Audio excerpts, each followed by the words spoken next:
Hey, shalom, shalom, shalom, everyone. Shabbat shalom. We got a special Torah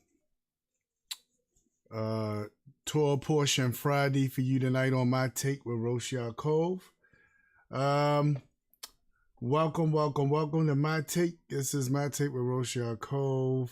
For those who don't know me, I'm Rosh Ya'acob ben Abraham, Rabbi of Gethsemane Spiritual Temple Congregation.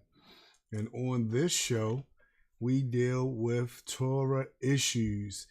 And tonight is our Torah Portion Friday, where we will delve into the Torah portion. We will go over different portions. Normally we have a speaker and we'll listen to the message. Try to get more info on a message to help break it down for you guys. The messages are normally, hey, Shabbat Shalom, Akoti. Shabbat Shalom. I'm glad you're able to be on here with us tonight. Good to see you. Yeah, so normally we have messages from different people from our ministerial staff here at Gethsemane Spiritual Congregation.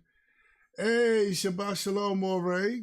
Good to see you in the building as well, Aki. Shalom, shalom to you. And so normally we have messages from different people, different members of the ministerial staff based off of who did it last year. We had a time where our Facebook was kind of down. It wasn't working. So we might have to go back on some of them to the year before last to see the message. But we try to focus on last year's message. We give some information about the message and try to just to whet your appetite to give you this hunger or this want to know more about the Torah, to make Torah more interesting to you. So this is what we do on a special night. So you won't hear me promoting any products or anything like that, because that is not what happens on Shabbat. You cannot do that on Shabbat. That is actually against Torah to do things like that. So you will not see anything like that happening on tonight's show. But what you will get is us delving into this message. And tonight's message, I seen that myself, I was the one who actually, I was the one who actually did the message last year. I was like, oh, I know I did the message last year for Parshat Tzav. So I'm like, okay, this should be interesting. So y'all know when I do it myself, I just try to help explain why I might be saying something that I'm saying. At first it felt awkward explaining yourself. But then I said, well, if I do it more like a documentary where I try to explain why I'm saying what I'm saying, that might make it more better. Because it was kind of, that first day it was weird with me and then me. So I'm not going to show me and me. This is about as close as you're going to see me and me. When the word is going forth, I'm either going to have it playing in the background or I'm going to let y'all just see it itself. But it's not going to be like it normally is when it's any of the other ministerial staff, because it's weird with me being with me. I don't know. It weirds me out. That's just me. But I appreciate each and every one of y'all. As y'all seen this week, things got kind of hectic, so I wasn't able to do the Wednesday show, which was questions and answers, but I will have a question and answer show for you on next Wednesday that I feel like you will really enjoy.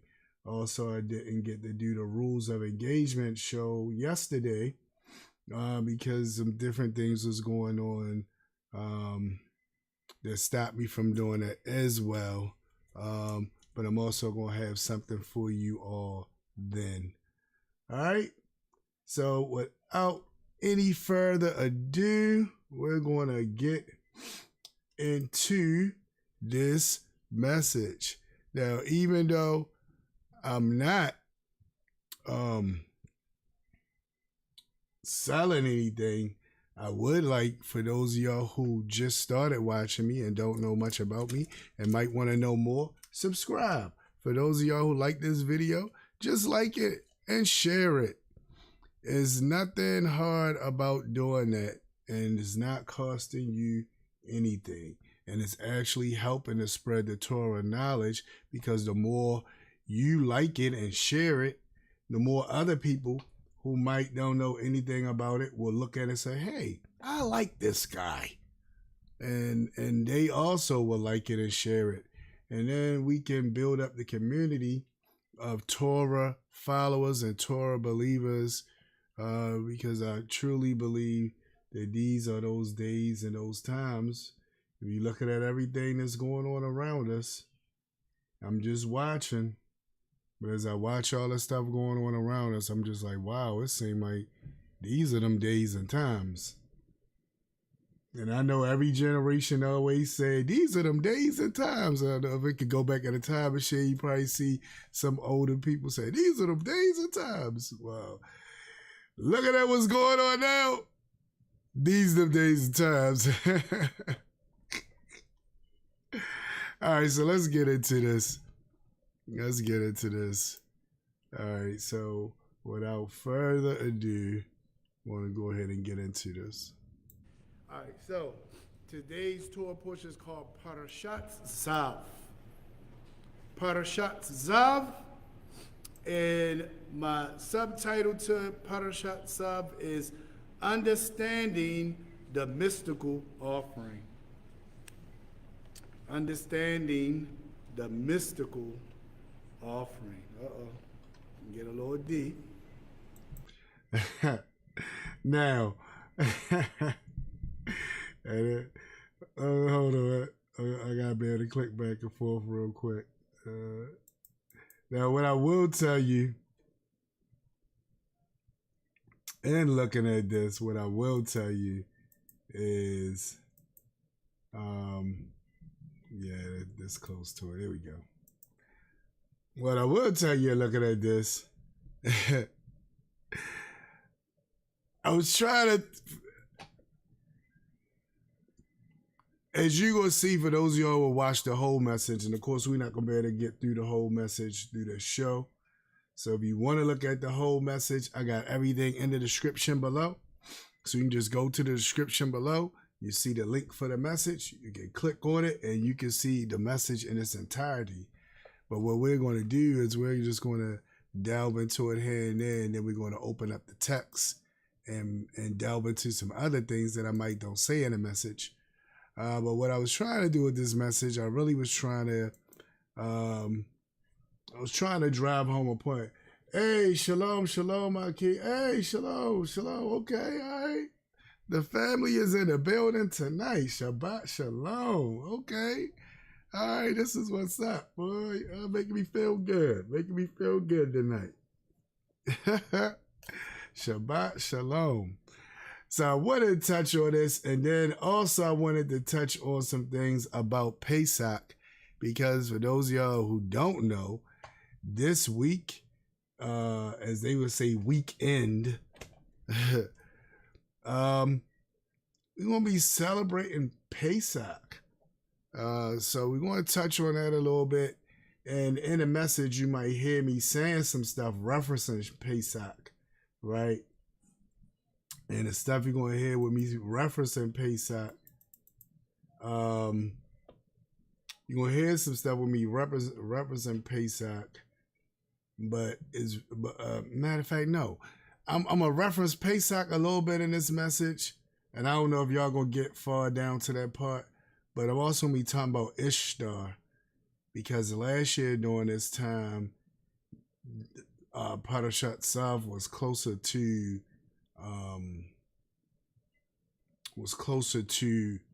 Ishtar than now was close to Pesach.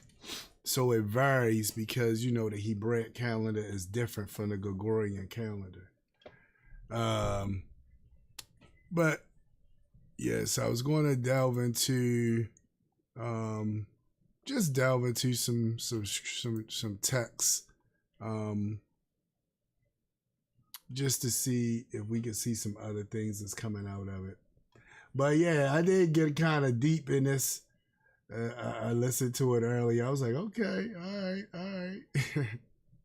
So without further ado, we're gonna jump back into it.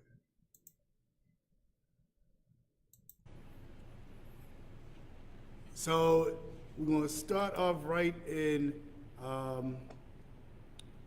Leviticus or YHWH, chapter 6, verse 8. I know some calendars say verse 1, but this is one of those weird times when the Hebraic Bible does not line up with the King James Bible. So if you look at the King James Bible at verse 1, it's not going to say what I'm about to say. So you have to look at verse 8. All right, and that is very true. Very, very true. And it's because like what I said on there, sometimes it don't line up. And we had to remember that, because sometimes we'll forget and we'll be like, oh, and it won't line up. And I'm gonna try to move this over a little bit so you guys can see it. I think that's too much. Make it smaller.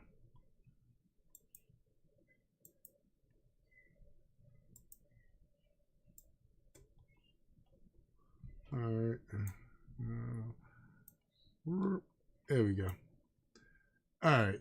So if y'all looking at your Bibles, right, just like I got this text up, you'll notice that YHWH or Leviticus chapter 6 verse 8 says, then Yahweh spoke to Moshe saying, Tzav, command Aharon Ubanayo and his sons, saying, right? Now I'm going to show you something else. Hold on, let me show you this. This probably help it even better. Hold on. Let me show it to you this way.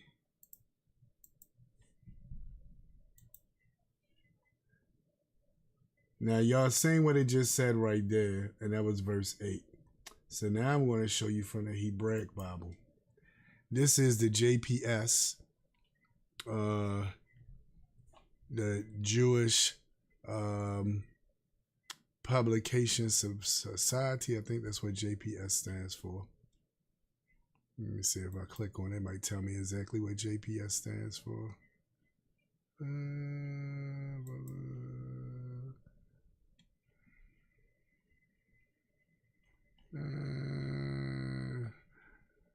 Yep, there you go right here. I was right. Jewish Publication Society.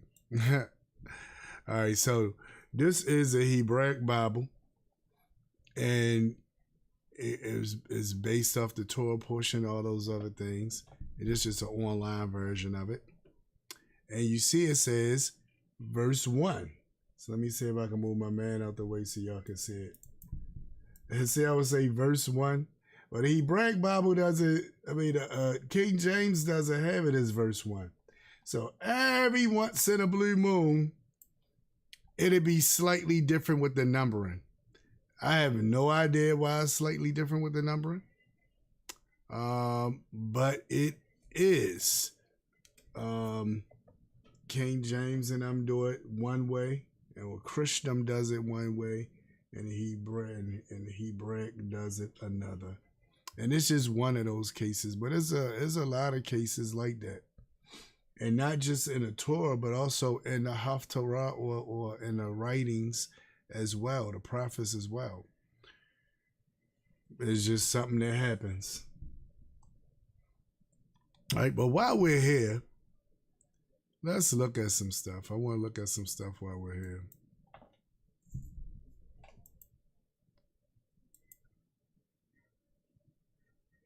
All right, so I was looking for some commentary on this. Let me see.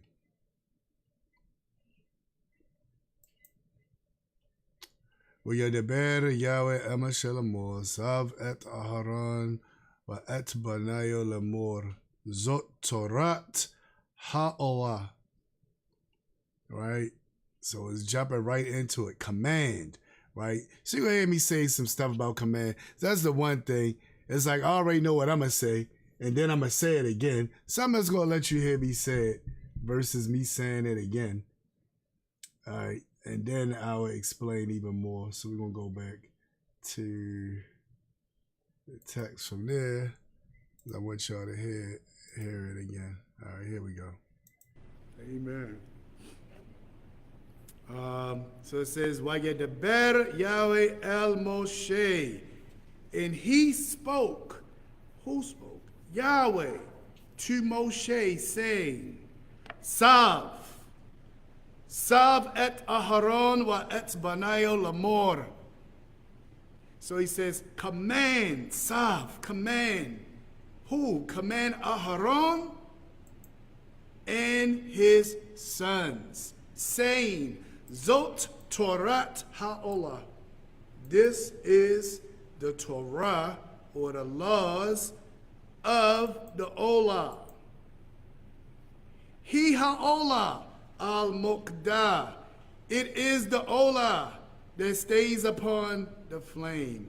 Al-Hamizba'ak, upon the altar. Kol halayala ad habaker, all the night until the morning. Va'ish, and the fire, hamizba'ak, of the altar, tokad, burns both with it. So what's going on here? First off, I want us to look at something, because I don't want us to miss this. It says, Sav at Hararon. Sav. Sav means command. Yep, right there. This expression, command, is like saying command with an exclamation point behind it. Command, right? Always implies urging. So Sav always implies urging. It always implies a command that is to be done with force. And it is something that's binding for future generations. So this is not talking about something that's just for these people right here, and then once they disappear, it's over. This is dealing with future generations, right? So I think what I was trying to get known there, I was trying to express the fact that this wasn't something that just was done for that time. Because I'm thinking about, even though I'm thinking about my audience is there, and I know many of them know, but I'm also thinking about, because we're online at this time, and this video right here actually got 1.1 thousand views. So I'm thinking about the overall audience that don't know, right? And I'm trying to get them to see that these laws and stuff that we have to do is not something that just was for that time period. It wasn't something that was just for then, and then one day it's going to be gone and you don't got to do it no more. Because we know how we who came from Brit Kadashah only community, but we just looked at the Old Testament a certain way. Amen. Hallelujah. Our King. All praises due to the Most High. The Most High, Yah. Hallelujah. So we know how we are, right? We came from a community where they told us this stuff done away with. That's old stuff. You don't got to worry about that stuff, right? So my point that I'm trying to drive home now is I'm trying to drive this point home that this is not just something that was done for those guys there, but this is something that is to be done even now, right? We still have to keep the Torah even now. It just was for back then, and you don't have to do it anymore. All right, so that was the point I was trying to drive home. Intention of the sages is that this expression Tzav, as I said, always implies urging at once and also for the future generations. The main thing to get out of this is that they should be fulfilled immediately. This is something that should be fulfilled immediately. Now, what I want to do in that is deal with the different interpretations, because we're going to be going through different modes of interpretation today. All right, now this right here, this is something that a lot of people aren't privy to, and that is the different modes of interpretation, and how the Hebraic Bible works. A lot of us just feel like you just read it, that's what it say, that's what it is. And we can some kind of times take things out of context by doing it in that way. So what I'm about to do now is explain the different modes of interpretation, to prepare them for the modes. Because after I give them the definition, I'm then going to go in and start showing examples so they can see what it is that I'm saying. So I'm not just going to give them a definition and then just be like, okay, I gave them a definition. No, now I got to show action towards it. I got to show you how that interacts. So that's what I'm about to do now as I give the definition. So first I'm going to get the definitions for the different modes of interpretation. And I'm going to try to see if I can pull them up as well. I had the definition because I wanted to make sure we was looking at it the right way, because a lot of times I said, so I want us to look at it. So we have 4 modes of rabbinical interpretation, or hermeneutics as it's called, right? That's where you get the understanding from the text. All right, the first one, and they all spell out this word paradis, right? Paradis is an acronym where you have the P from the Parshat, the Dalet from the Dresh or the Deresh,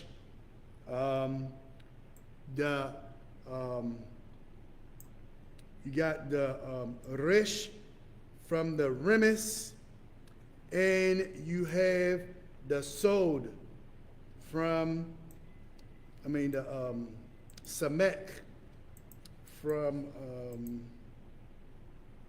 the word sod. And they put all of those together and it spells out this word. We're going to get a little more into that word, because a lot of times when we're looking at the renewed covenant, a lot of times it's operating from the realm of a remes. A lot of times it's operating from the realm of a sod. And for some reason, when people read it, they look at it as a Parshat. Now, you might be like, what are you talking about? I have no idea what any of this means. Why are you telling this? All right. Parshat means the literal meaning. So a lot of times we have stuff that is being said by Apostle Shaul or Kepha or Peter or one of them, that is not meant to be taken literal. But because people don't understand and know that, because they don't have a Hebraic mindset, when they read it, they take it literal. And that happens a lot. That's why you hear different confusing things when dealing with our people when we deal with the text, especially when it comes to the blood of the Mashiach, and the Mashiach being our offering, and the Mashiach being our sin offering, and at the same time the Todah offering or the Pesach offering. Because what you'll discover if you study Torah, you get the understanding, you'll realize that the offering, the Paschal Lamb, the Pesach offering, is actually a Todah offering. right? And it's a Torah offering because the Torah offering, or the Thanksgiving offering, let me say it in English. The Thanksgiving offerings are done and because you were saved from a miraculous moment where your life could have been taken, right? What was the Pesach about? The death of the firstborn. If you didn't put the blood on the door. You get what I'm saying? So you was miraculously saved from this. So you bring this offering to give thanks, and you now have to eat of this offering. Right? So, and I'm going to mention it in the message. If you go back to the Torah portion from last week, they broke down the different things about the laws of sacrifice, right? And offerings. And when you look at that, it gives you a good understanding of the offerings. So then you can explain it better. A sin offering, or the katat, for the most part, was olah offerings. They were completely burned. No one ate from it, right? Then you had the asham offering, where the priest would eat certain parts. So it was different offerings and different things happened with it, right? But what we do, or what we did and others still do, is they would take the Mashiach and make him into every last offering. And I know y'all who listening know that, because y'all might have been involved with congregations that have done that. Y'all might be involved with congregations that still do that. They say he's every offering, and they literally mean he the offering, when that was a remes. When Apostle Shaul and them said that was a remes, that was them hinting towards something. It was saying that this service that we see right here is hinting towards what the Mashiach is going to do. This part right here is hinting towards this. Not saying this actually is that. That would be the Parshat.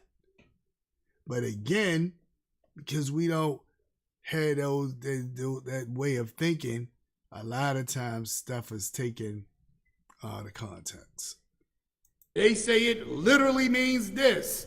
And then they debate what you heard. And when you try to tell them, they say, turn to this verse right here. And they read this verse, not understanding that that verse is not the Parshat way of understanding the text. It may be one of the other different modes of interpretation. So you have the Daresh. So the Parshat is the literal meaning. The Resh is the remes. And the remes means allusion, allegory, or symbolism.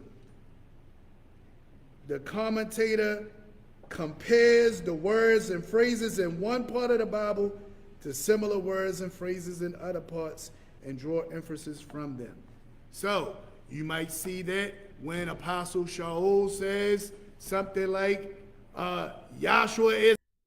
And the book that I'm reading it from,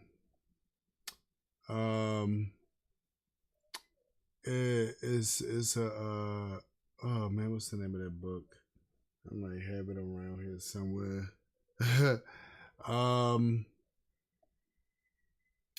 I want to say it's called This is the Torah. But it's a good book. I will have the name for it. I'll put it in the description for you guys later if you guys want to check the book out. There's a lot of information in it. It helps you to understand why different things happen and happens, why the sages did certain things that they did. I don't know. I'm a book guy. Some of y'all might be bored with it, but I don't feel like reading this. That's just me. But I wanted y'all to know where I was getting it from, because what I got up here is AI. And AI is telling you what they gathered from the internet. And AI is presenting all that stuff to you. And you might notice that it's going to say it slightly different than what I'm reading in the book. So I just wanted you to know that. But just to give you some background on what's happening with that. It's our Passover lamb. And he begins to go back and show you stuff about the Passover lamb, and then he mashes his stuff up in scripture. And you take it and say, nope, that's what it means. That's literally what it means, right? But it's not literally what it means. And this is very important because of what this time period we're in is dealing with. And that's why I'm focused on this, because this time period that we're in, that we're dealing with, is about to enter this thing called Ishtar. Ishtar is a pagan service that was attributed to the Mashiach. All right, so see, that's why I said, so last year during this time, this was right, this Shabbat right here was the Shabbat right before Ishtar, or right before what they would call Easter. All right, so that's what was happening last time this year. And yeah, so that's why I'm focusing on that even more. And it's deep, because we know we're talking about the death, burial, resurrection, and that's still what we dealing with now this time this year, because we dealing with Pesach, right? And we dealing with the death, burial, and resurrection. And a lot of times we say that the Mashiach was an offering, and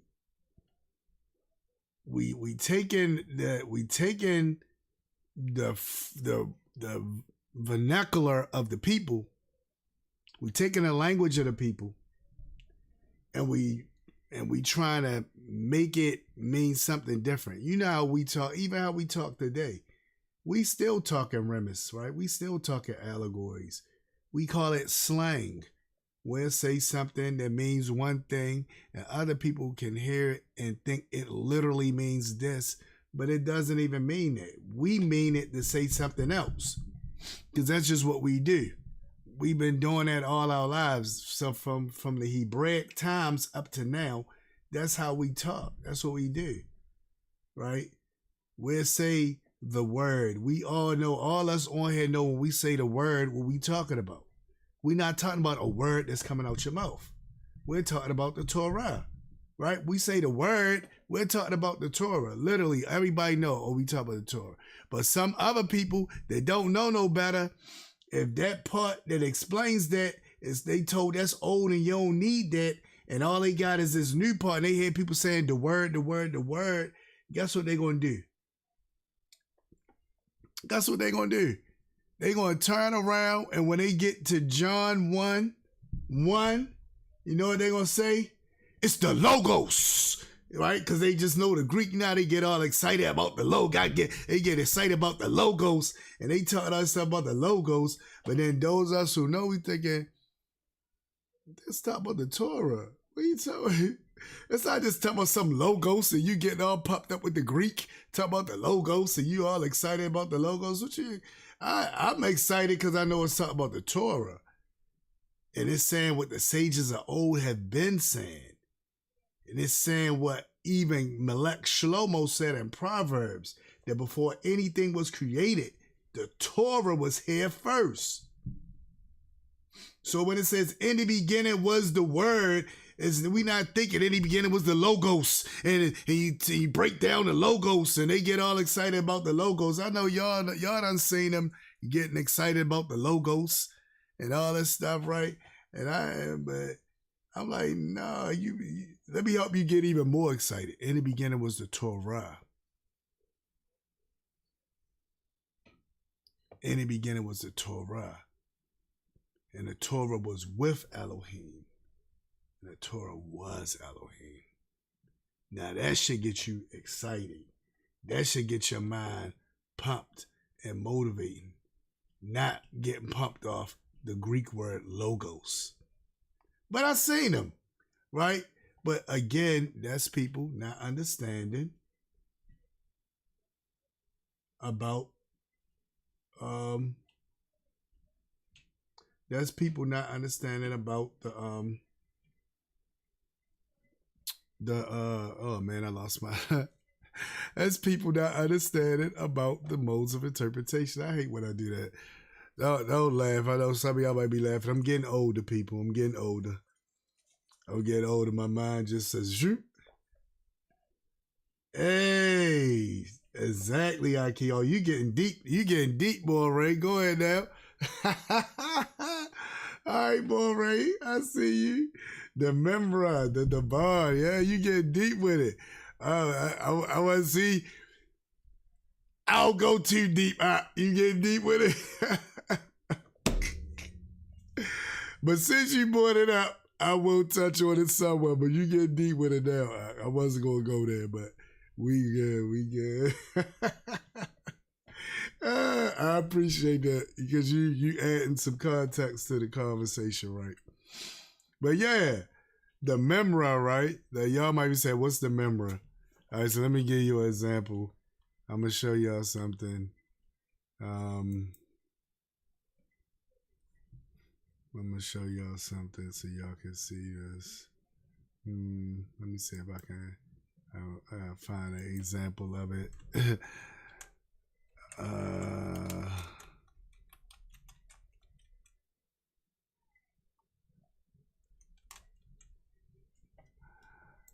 All right, let me see. Now, of course, they talk about John, but I want to show you, and I want to show you Hebraically. I want you to actually see it in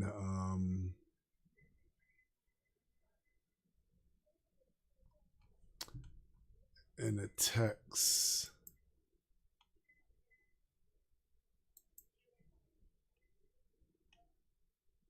Because it's a certain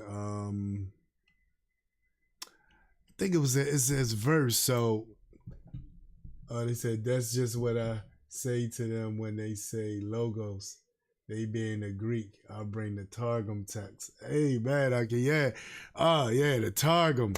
All right, so while I'm looking for this, I can break down what you talked about the Targum. Now, for those of y'all who don't know, Targum is the word for translation, right? Is the Hebraic term for translation. And the translation is like how y'all we got King James, New World, all this other stuff, translations. The Targum was sort of the same way. You had certain Targums that was accepted by the sages and certain ones wasn't, right? Certain ones wasn't accepted. One snuck in. One snuck in, and then they realized this snuck in. They're like, oh well, too late now. Everybody loved this one that snuck in, and that's one called the Targum Jonathan. The Targum Jonathan snuck in because they thought it was another sage named Jonathan, and turned out it wasn't him, but it was another guy. And then when they start really looking at it, it's like, I don't really like certain things he's saying right here because he would. All right, let me put it this way. All right, so y'all know when the Hebraic community came out of exile during the time of Ezra. You can look at the book of Ezra for background context for this. They lost sight of how to read and write in the Hebrew. They lost sight of it, which again is why I wasn't explaining to you guys, but in my Bible study class that we have on Wednesdays evening, right before I normally would do the show, we do a Bible study Wednesday evening. And then Bible study Wednesday evening, one day we was talking about the translations because we was talking about the Babylonian exile, because right now we're dealing with the book of Daniel and dealing with prophecy. So we was looking at the exile. We was looking at the people in exile, and I was trying to get them to understand that the Hebrew we see today, as far as the characters, not what we speak and hear and understand, is something different. I mean, as far as the characters, like the letters, they aren't the original letters. The original letters are the ones they call Paleo. So if you ever heard of Paleo Hebrew, let me see if I can show you that too. Let me see. Paleo Hebrew. So I'm going to show y'all that. I got this too little, too late. So I'm going to open up images. So I'm going to let y'all see this. Hold on. Let me put it on the right screen so y'all can see it. All right. So we got the Paleo, right? So these are examples of the Paleo Hebrew. I'm going to let you look at this chart. Let me see if I can open this chart up.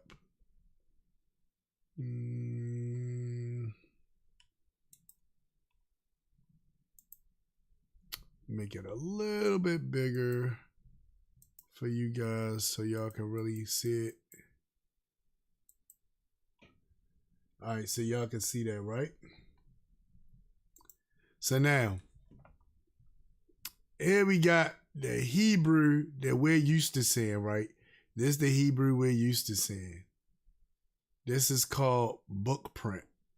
So this is the book print Hebrew, right? Then you got this Hebrew right here, which is the Paleo Hebrew. And we see, of course, this is similar to it, right? But this is the Paleo Hebrew. You see this letter right here that look like a upside down triangle? That's called a dalet. I'm gonna give y'all a little wisdom right now. The Star of David is not a star. It's not a star, people. The Star of David is two dalets. One is turned upside and one is turned is this the way that it normally is, right? And when you put them together, it forms David's name or David's name. And in the center of it, they will have the Wa, which looks like this, like a little Y, right? They will have this in the center of it, right? And that was how you spell David's name. So that's why some call it the shield of David, right? They say the shield because it was sort of like his crescent. You know how back in the day when you would sign something and the people would put the wax on it and they'd seal it with their name or whatever it is. So that was a way that his name was spelled and he would seal things with that.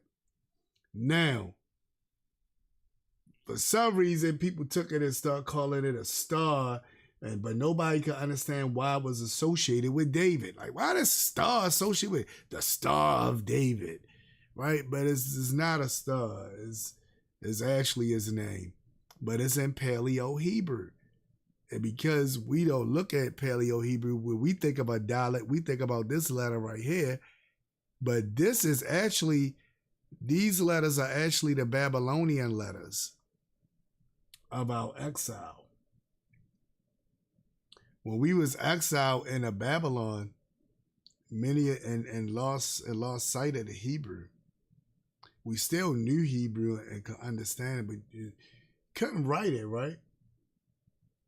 But then again, I can't even say still knew it. Only certain people still knew it, like Nehemiah, Ezra, of course, other people other than them, but I'm just naming people that we would know. Daniel, right? So they knew it, right? But I want y'all to check something. I want y'all to really get this. How much time? Am I running out? Yeah, we got it. We got it. This is good. I like what we doing right now. So,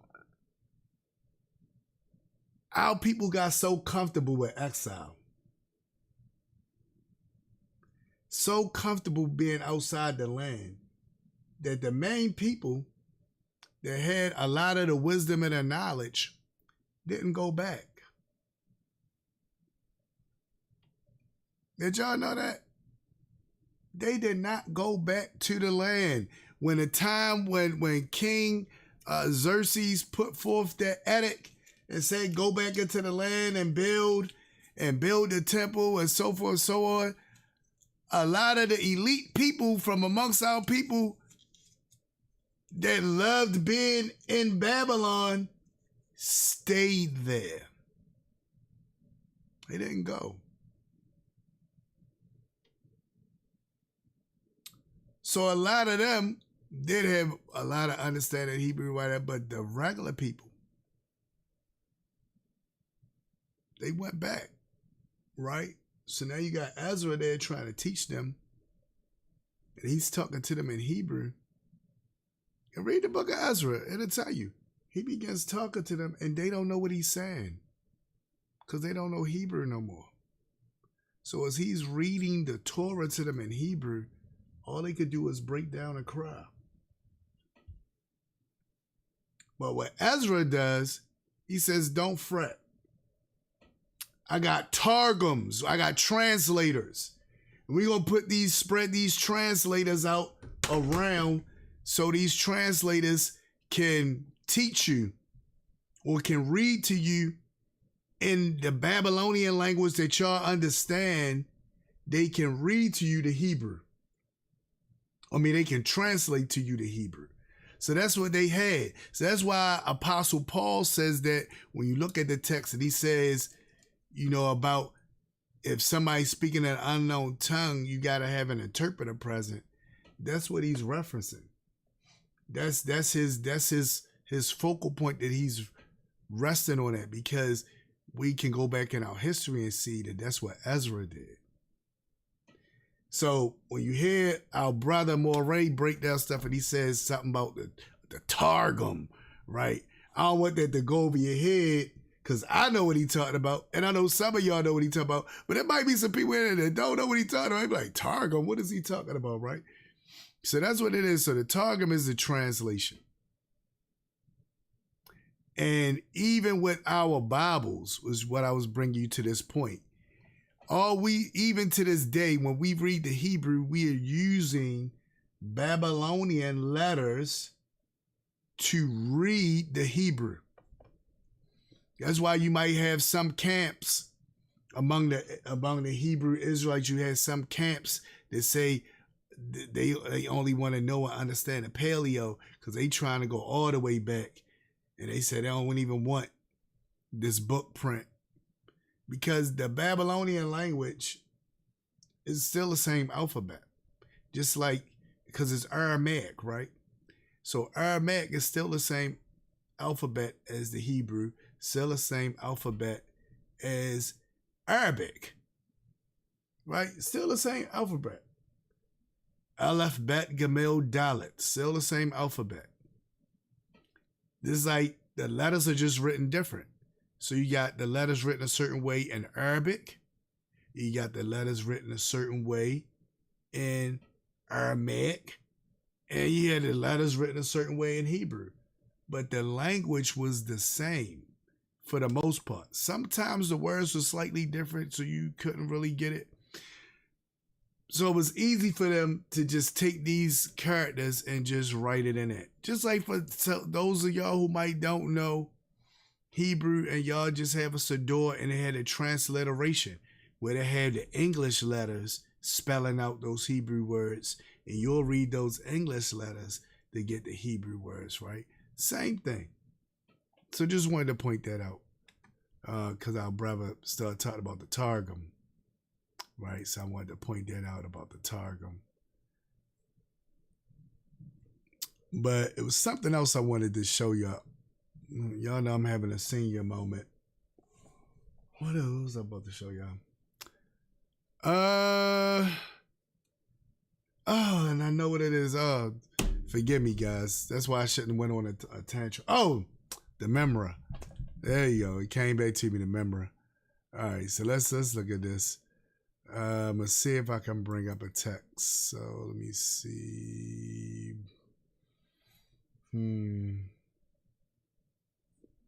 I got this too big now. Let me bring this down a little bit. Let me see if I can break up a text. Hold on 1 second. That's what I was supposed to have been doing while I was talking about that. Is my time? Oh, I still got 7 minutes. We still got 7 minutes, people. We good. I want to be timely. Still got 7 minutes. All right, so I'm thinking about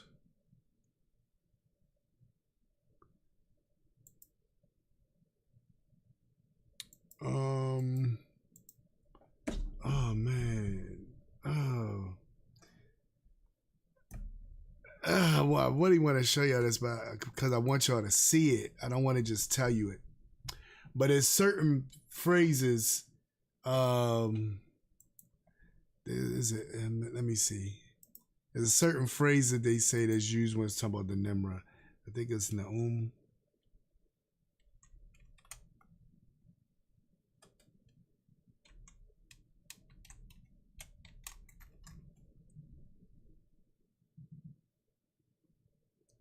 No, that's not it. Oh man. There's a certain oh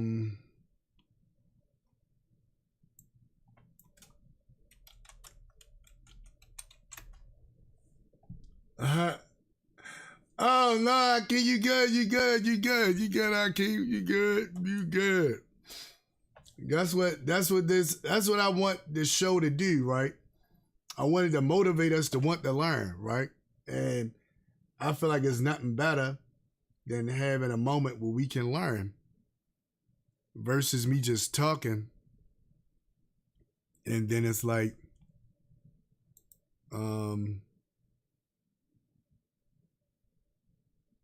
it's like you don't get it. I mean, people don't get it or whatever. So I'm saying things where they showing it, but it's just not what I'm looking for. There's a certain word that I'm looking for.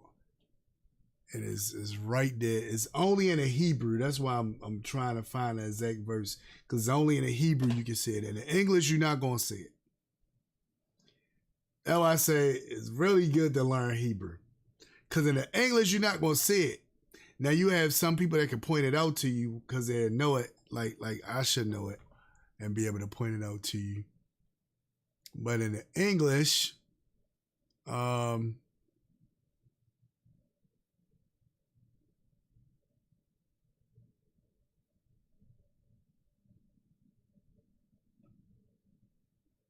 not going to see it in the English. But anyway, I'm just going to get into what he was saying, and just give y'all a little bit, touch on that a little bit. So let me touch on that a little bit before we clock out of here. Yeah, because in the English, I want you to see it in the Hebrew, because in the English, it's like you're not going to really see it. You're not going to appreciate it like that. I found it out like the hard way when it was certain things, like especially in the book of Judges. And I remember I was in this class in the yeshiva, and they was talking about the book of Judges. And as they started talking, they was bringing out points that I never knew. So we talked about the book of Judges, and they talked about in the Hebrew. They said, you're not going to get this from the English, but in the Hebrew, they actually was making fun of all the deities' names by saying their names in the wrong way or saying it in an off way that was making fun of them. We see an example of this even with Antiochus Epiphanes, where he called him Antiochus Epiphanes. So he called himself Antiochus Epiphanes, mean I think it means the Almighty appearing or something like that, or appearing in the Almighty or something like that. And they said Epiphanes, which meant madman, saying he was a nut, right? And that's how they would say his name, right? So, and they do it with a lot of stuff like Molech. Molech is not really no deity name. I know we say it, we think it is. It's not. that's them making fun of this deity because he's supposed to be like a king. And the Hebrew word for king is Melech. So they altered it, say Molech, to make fun of him. But you just reading it in English, you see Molech. Again, we just think, oh, that's that guy's name. But Hebraically, it was against Torah for you to say the name of other deities. You weren't supposed to say the name of other deities. But anyway, I want to show y'all this, right? This is something I just found off the fly. So it says, there's nothing more Hebraic than an idea that in the beginning was the word, right? It is hard to fathom, and yet that the word walked among us, both subject to Elohim and worship as Elohim. How did the Israelite believers in Yahshua's time understand this mysterious Messianic truth? The answer will encourage you in your faith and equip you to share the faith that you had with others in new and profound way. Okay, this is my first time saying this, so we're going to go through this together. How do you explain Elohim? If you were asked, how could the infinite creator of the universe who exists beyond all dimensions about infinite existence walk among his creation? Make covenants with them and appear to them in clouds and fire, go to battle for them and bless them, curse them and redeem them. Right? That's what he says. So this is something that we can see even in Hebraically. So I know many of us thinking about the Mashiach walking among us, but they talk about from the Torah where it says he was in the clouds, right? Where it says, he says, I want to walk amongst y'all and walk amongst, where y'all at and dwell. And it's like, what are you talking about? This is called anthropomorphization, where you take the Almighty that's beyond the material stuff and you try to put him into some material stuff and have him interacting as if he is lowered to that level where he's beyond that level. He's beyond all of this, right? So it's like, what would you say? How would you explain it? So the ancient Hebraic sages pondered the same question and answered the Memra. The Memra is an Aramaic term related to the Hebrew word amar, pronounced amir or amar, which means word, decree, or speech. Sometimes the Hebrew word dabar, pronounced daber, is used instead of memra, which also means word, as well as matter, thing, and issue. Oh, you know what I was thinking about? I'm glad of it. I was thinking about something else, okay? Yeah, y'all don't need to know that yet. Wait, I'm gonna save that. Now that I'm glad I read this. So basically he's saying instead of focusing on that, they focus on that term. But also memra or davar or the word, we know when we talk about it, we say the sword, we talk about the Torah. Look what it says. Oh, it's going through all the stuff I said. Wow. See, it's going through all the stuff I just said, right? Look at what it says. Let me see if I can make this bigger. Oh, now it's off the screen. Let me go back down. All right, so look at what it's saying. It's saying all the stuff that I said. Now watch this. When the Israelites returned from their exile in Babylon. So we just talked about that. I just found this. I didn't know this was going to say this. When the Israelites returned from their exile in Babylon in the 6th century BC, most of them no longer spoke Hebrew. They spoke Aramaic.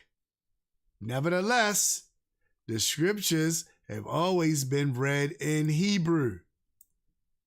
So the scriptures or the text has always been read in Hebrew, right?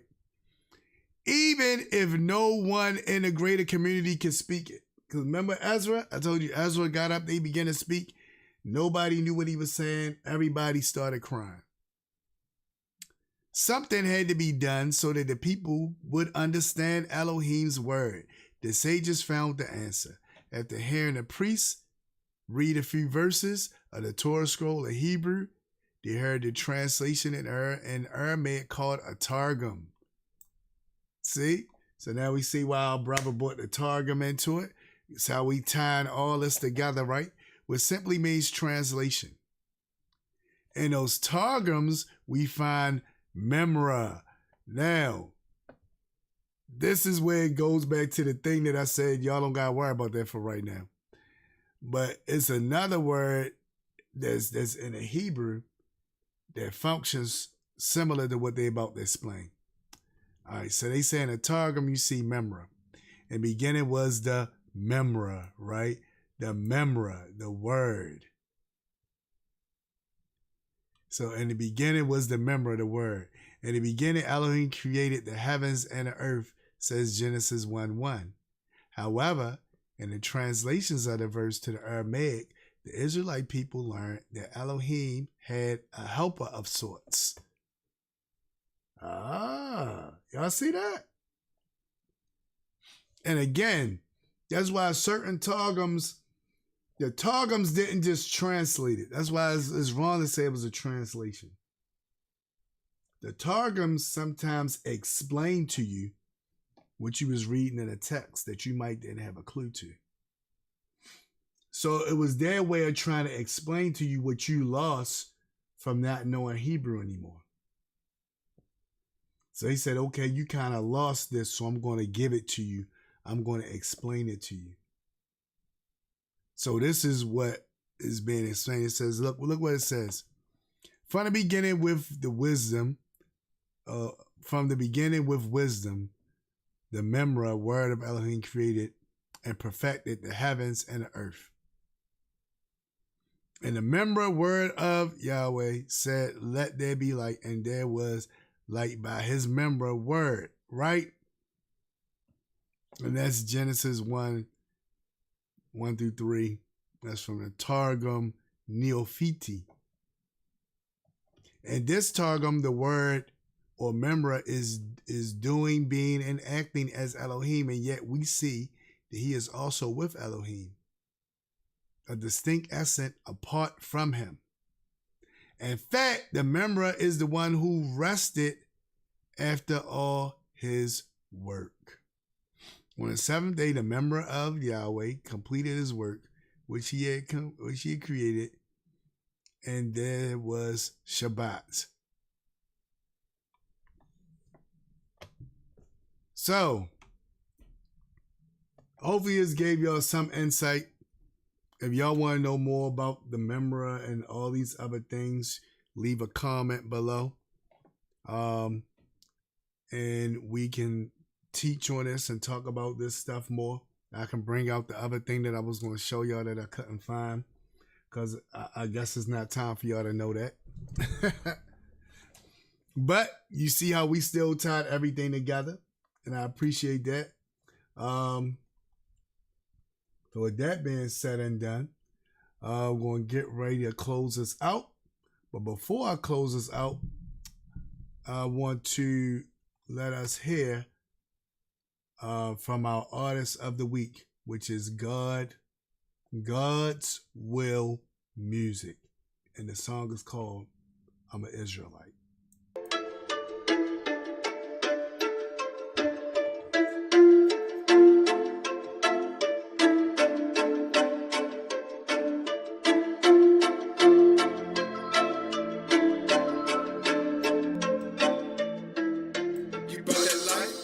I'm about that life.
I'm about that life. 'Cause I'm an Israelite.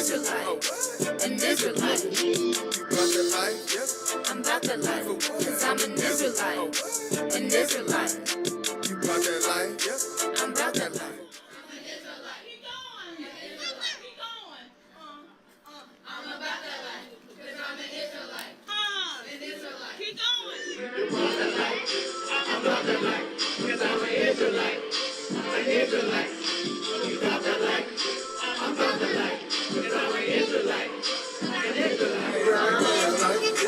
About that life, cause I'm an Israelite. An Israelite. About that life, cause I'm an Israelite. Hey, come on. I'm about that life, cause I'm an Israelite. An Israelite. About that life. I'm about that life because I'm an Israelite. An Israelite. Hey. Hey, welcome back. Welcome back. Thank you all for being here tonight on the show. He said, thank you, bro, for taking the time to teach us Yahweh our King, Yahshua Mashiach, Torah obligation, eternal life, our destiny. Thank you, Moray, for adding to the show. Appreciate you being on here with us tonight. Also want to thank my brother Mattia for being on here. My brother Walter, the next section, for being on here. And also our sister Anne Marie. And all y'all that's on here that's watching that may have been quiet and silent. Thank y'all. And for everybody that's gonna watch it on a replay. This was an awesome show tonight. Really, really loved the space and the energy. And again, this should motivate you to want to know Torah. This should motivate you to want to know Torah. Oh, yeah. You Uncle Makoti. It should motivate you to want to know Torah. So as we begin to make sure we get, hey, shalom, shalom. Thank you, Mattia. Thank you, Aki. And so as we break down things tonight, just want to tell you all Layla Tov and Shabbat Shalom.